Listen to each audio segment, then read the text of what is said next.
we do have Ty with the mic there. If you just would grab the mic when you want to ask a question, raise your hand, and I'll have Ty come over. Remember, the public sometimes can't hear the question, so we want to make sure the public hears the question you're asking. So, any questions? Mayor, you said you went down south over the weekend. What did that trip teach you in us being prepared for this upcoming flood? Well, oftentimes when the river starts to flow, you see a lot of open water in the fields, and you see overland, what we call overland flooding.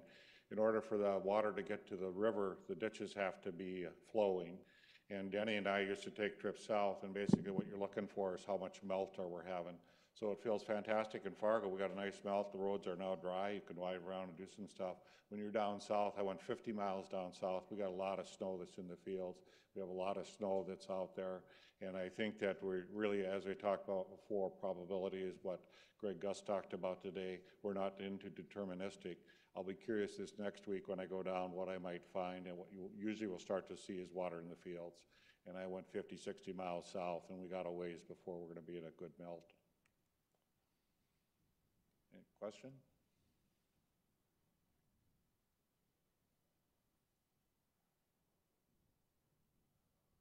Maybe our only question.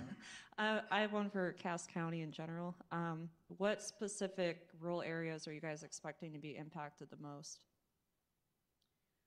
The biggest area that we're looking at is along the Cheyenne River corridor. So first and foremost, north of West Fargo, all the way through Harwood and the Argosville area. We expect that it'll be at 2009 to 2011 type flood elevations. And that's very large, widespread overland flooding with a lot of sections of land covered. And that will cut off access to a lot of rural residents as well. So for those areas, people need to be thinking about not only their flood protection, but what they need to do and the supplies they need to have. So once their access is cut off, that they're able to live and operate out of their house without access. And you were in Argosville the other evening with the mayor and their council, and they seem to take this very seriously, the Argosville area last night, right? Absolutely. And they know what's going to come at them. And for a lot of you who have not seen the flooding north of here, Mary and I know that's a big part of our problem sometimes, right? Right, absolutely. So we've worked with the city of Harwood and Argosville. They're preparing, as well as we're out talking with those rural subdivisions and making sure that they're preparing. And it's a lot of individual preparation that people need to do in whether it's snow blowing around their homes so that they've got a good foundation to build their sandbag levees, or preparing all their flood fighting supplies. Mayor, a question to you, and I know I was just talking to Jason before this. There's a lot of, I guess maybe I shouldn't say a lot, but there are the armchair generals out there that are saying, why are we going to this extent? I understand why, but maybe a clear message to people out there might be wondering why we're prepping when there's such a quote-unquote small chance of the higher level. Well, the answer to that is it's hard to make sandbags, to be honest with you. We can make 100,000 a day, and I'll have Bruce talk to this a little bit, but it's a question that once you have them, then you have to deploy them, so you have to get them back out in the field. And so it's really, when we opened the Fargo Dome in 2009, we could make 500,000 sandbags a day. That was awesome. But you had people, if you think about it, individually putting shovel into a bag and doing it. With the spider operation, we can do 100,000 a day, and it's so critical you're prepared. 2009, we had 10 days to prepare for the flood. We probably got 2-3 weeks this time to prepare for the flood. So the armchair people are saying, oh, it might only get to 37, 38. Good rainfall bumps that up. And what we don't ever do in Fargo is we don't lose a flood fight. So to your question, Don, you're right. We will be prepared, and we can store the sandbags if we don't need them. But it's always that effort to get them ready to go if we need them. And what a lot of people remember in 2009, it was a little chaos. It was a tremendous amount of work done in 10 days. We don't want to have that chaos. We want to have this an orderly flood fight. So that's why I keep saying don't be complacent, but be ready. So it's kind of those crazy things your dad did or your granddad said, be prepared. And we always kind of look at that and go, are we doing overkill? And the reality is we have always been prepared when one of these events come. Bruce, I'd have you comment to why we took the 10%, 41 feet.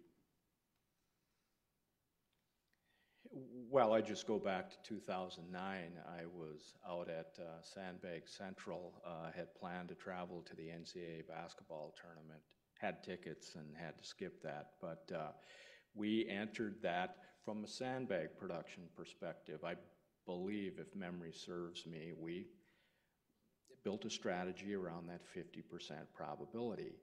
And then the 5% was on the board. We chose not to prepare for that. But then when the river started rising, ultimately we did hit that 5%.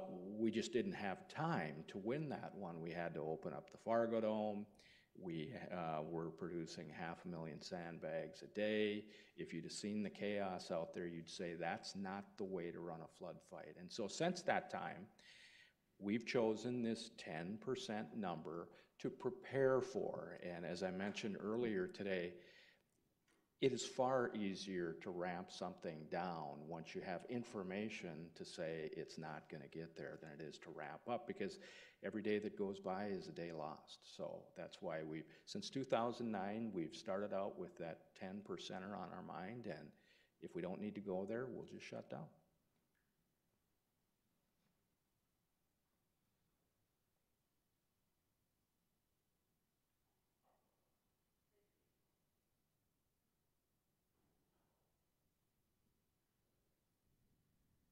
Thank you.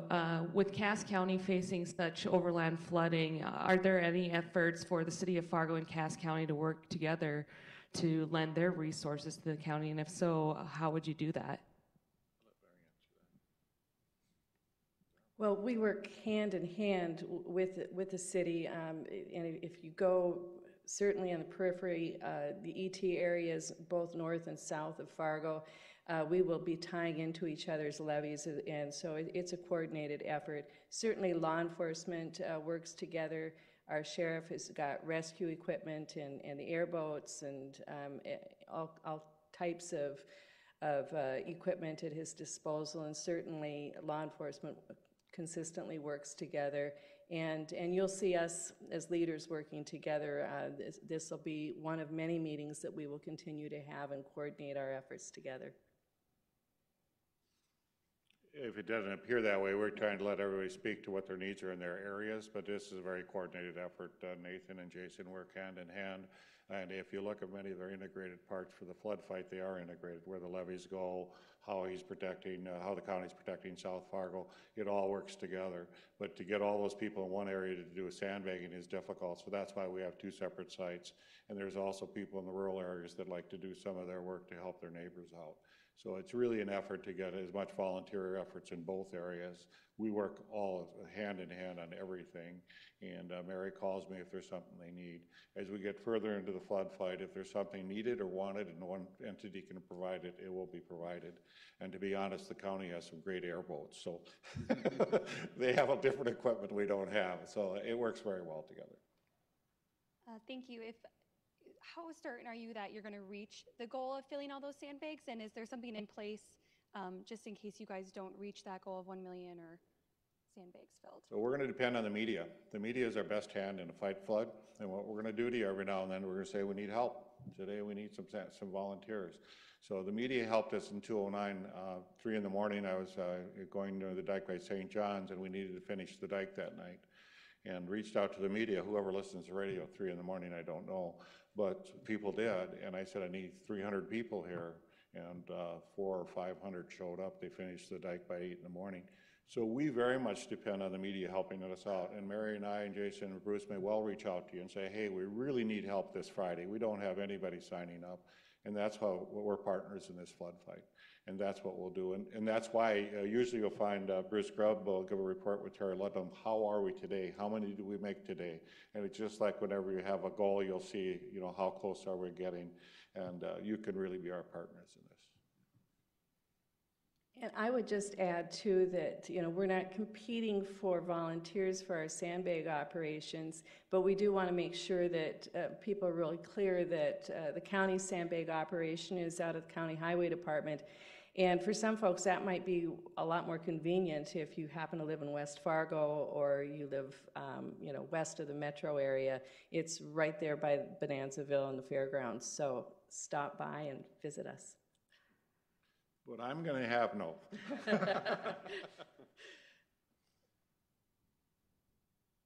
It sounds like the rainfall that we may or may not have could really impact this flood. How are you guys taking any extra precautions in case that happens, or? So in our subsequent meetings, you'll see reports as we get closer and closer to flood crest. And the preparations is precisely for that if we have a rainfall. Flood of 209, we had rain, snow, sleet. We had every element of weather that got into that. Fortunately, in 209, we had a cold spell just before we crested, which really helped us up because it slowed down the flow of water. But you will see that, and that's why mine taught us a big lesson. Well, you can't predict the rainfall, and Sioux Falls just had a rain event, and they got overwhelmed. So you'll see the team talk more and more about that as we get to that, and I think as we get deterministic, we can address that better. But what you had today was kind of those beginnings of the flood fight. As we go deeper in depth, and if it gets higher and higher, we'll have more and more of the different entities, utilities tell us what we do for the next event. And then we'll reach out to the public as well many times for those different elements. But we're fully aware of the risk we have now. Our big concern, yes, is a weather event. Because you know what you have right now, but you just don't know what might come in the next month. And we've had goofy weather this winter, so let's see what happens. Bruce, you want to comment? Any comments? No, we're just starting. Okay. Well, thanks for showing up this morning. Very much appreciate it. And here we go. Here we go.